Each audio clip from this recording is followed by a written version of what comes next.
नमस्कार मित्रांनो. साधारणतः मार्च एप्रिलपासून तुमच्यासाठी गोष्टी आहेत, ह्या अगदी विरोधात जात आहे. म्हणजे तुम्ही ऐकलं असेल की तुमची साडेसाती संपलेली आहे, परंतु प्रत्यक्षात मात्र अनुभव नव्याने साडेसाती सुरू झाले की काय, अशा प्रकारचेच आलेले असतील. बऱ्याच मकर राशीच्या व्यक्तींना असं सुद्धा वाटलं असेल की साडेसाती बरी होती, परंतु आताचा कालावधी हा जास्तच त्रासदायक आहे. याचं कारण किंवा उत्तर काय आहे? लक्षात घ्या, तुमच्या तृतीय स्थानात जो शनी भ्रमण करत आहे, त्याच्या बरोबर समोर म्हणजेच तुमच्या भाग्यस्थानामध्ये मंगळ भ्रमण करत होता आणि त्याआधी हा मंगळ तुमच्या अष्टम स्थानामध्ये सुद्धा भ्रमण करत होता. तेथेच केतू होता. म्हणजेच रांगेत हे जे गोचरीचे ग्रहमान होते, हे तुम्हाला त्रासदायक होते आणि याचाच परिणाम तुमच्या संपूर्ण जीवनावरती, संपूर्ण विचार पद्धतीवरती झालेला होता. तुम्ही या दरम्यान गेल्या 3 ते 4 महिन्यामध्ये अनुभवलेलं सुद्धा असेल, की तुमचे विचार हे चुकले होते, तुमचे निर्णय चुकले होते. याचप्रमाणे जे काही तुम्ही कामं करत होता ते सुद्धा तुमच्या विरोधात जात होते. अर्थात आता हे जे सगळे परिणाम आहेत किंवा या ज्या सगळ्या गोष्टी आहेत, त्या हळू बदलणार आहे आणि तुमच्यासाठी त्या स्वागतार्ह अशाच आहेत किंवा शुभफलदायी अशाच आहेत. लक्षात घ्या, यामध्ये 2-3 गोष्टी थोड्याशा महत्त्वाच्या होणार आहेत.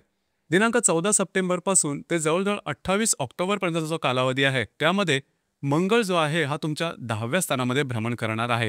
ही अतिशय महत्त्वपूर्ण अशी गोष्ट आहे. लक्षात घ्या, तुमच्या राशीकरता मंगळ हा ग्रह काही शुभफलदायी नाही, मात्र दशम स्थानात भ्रमण करणारा मंगळ हा निश्चितच शुभफलदायी आहे. दुसरी महत्त्वाची गोष्ट म्हणजे तुमच्या 6व्या स्थानात भ्रमण करणारा जो गुरु आहे, हा गुरु 5व्या दृष्टीने या मंगळाला पाहणार आहे. मग याचे सगळे परिणाम नेमके कशा प्रकारचे असतील? सगळ्यात पहिली आणि महत्त्वाची गोष्ट जी की तुम्हाला दिसून येईल किंवा तुम्ही अनुभवाल, ती म्हणजे तुमच्या करिअरच्या संदर्भात. करिअरच्या संदर्भामध्ये तुम्ही तुमचा मुळात जो स्वभाव आहे, हा मेहनती स्वभाव आहे, वैचारिक आहात आणि त्याचाच जो प्रत्यय आहे तुमच्या कार्यक्षेत्राच्या संदर्भात, करिअरच्या संदर्भामध्ये जाणवणार आहे. साधारण ज्या ठिकाणी तुम्ही काम काम करता, नोकरी करता, त्या ठिकाणी तुम्ही तुमच्या कार्यकर्तृत्वाने स्वतःचा एक ठसा उमटवाल, स्वतःची एक वेगळी इमेज करा. तुम्ही स्वतः चॅलेंजेस घ्याल आणि ते पूर्ण सुद्धा करून दाखवाल. आतापर्यंत जो काही लो ऑफ कॉन्फिडन्स तुमच्यामध्ये दिसत होता, तो आता संपूर्णपणे बदललेला दिसून येईल. तुमचं एक नवीनच रूप तुमच्या सहकर्मी किंवा वरिष्ठांना दिसेल. दुसरी महत्त्वाची गोष्ट म्हणजे कार्यक्षेत्राच्या संदर्भात किंवा करिअरच्या बाबतीमध्ये तुम्हाला वेगवेगळ्या संधी मिळतील, की ज्या शुभफलदायी असतील. तुम्ही नक्की त्या संदर्भात विचार करू शकता, काम करू शकता.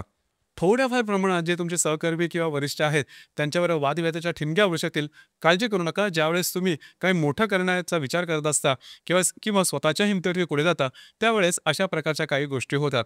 अर्थात त्याचा फारसा मोठा परिणाम हा तुमच्या करिअरवर मात्र अजिबात होणार नाही, जी की अतिशय महत्त्वपूर्ण गोष्ट आहे. जर का तुम्हाला करिअरच्या बाबतीमध्ये नवीन काही सुरुवात करायची असेल, म्हणजे बिझनेस करायचा असेल किंवा अन्य काही किंवा नोकरी स्विच जरी करायची असेल किंवा बदली जरी पाहिजे असेल, तरीसुद्धा हा जो कालावधी आहे म्हणजे 14 सप्टेंबर ते जवळ-जवळ 28 ऑक्टोबरपर्यंतचा जो कालावधी आहे, हा कालावधी तुमच्यासाठी अतिशय उत्तम असणार आहे. ही गोष्ट फार महत्त्वपूर्ण राहील. दुसरी महत्त्वपूर्ण गोष्ट म्हणजे या संपूर्ण कालावधीमध्ये कुठल्याही प्रकारचे असे निर्णय घेऊ नका, की जेणेकरून तुमच्या आयुष्याची दिशा बदलेल. ही गोष्ट अत्यंत महत्त्वपूर्ण आहे आणि यावरती थोडासा विचार करणं सुद्धा गरजेचं राहील. आता जी तुम्हाला मी गोष्ट सांगणार आहे, ही फारच महत्त्वाची आहे आणि त्या संदर्भातले तुम्हाला अनुभव निश्चितच येणार आहे. ती गोष्ट म्हणजे जर का तुम्ही रिलेशनशिपमध्ये असाल, जर का तुम्ही म्हणजे रिलेशनशिपमध्ये असाल, तर साधारणतः हा जो कालावधी आहे 14 सप्टेंबर ते 28 ऑक्टोबरपर्यंतचा जो कालावधी आहे, त्या दरम्यान रिलेशनशिपमध्ये असणाऱ्या व्यक्तीबरोबर वादविवाद होणं आणि ते वाद टोकाचे होणं किंवा ब्रेकअप होणं, अशा प्रकारचे अनुभव तुम्हाला येणार आहे. तर त्या संदर्भात काळजी घेणं किंवा विचार करून निर्णय घेणं हे गरजेचं राहील.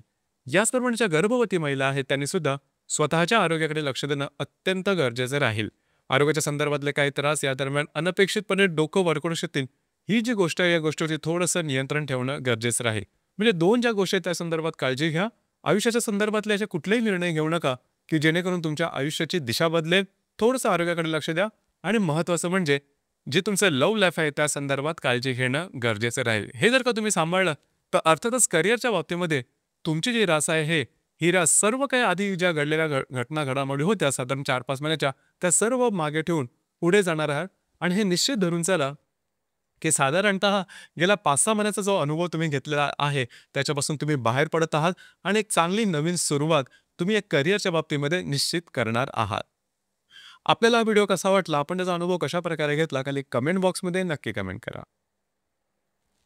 धन्यवाद.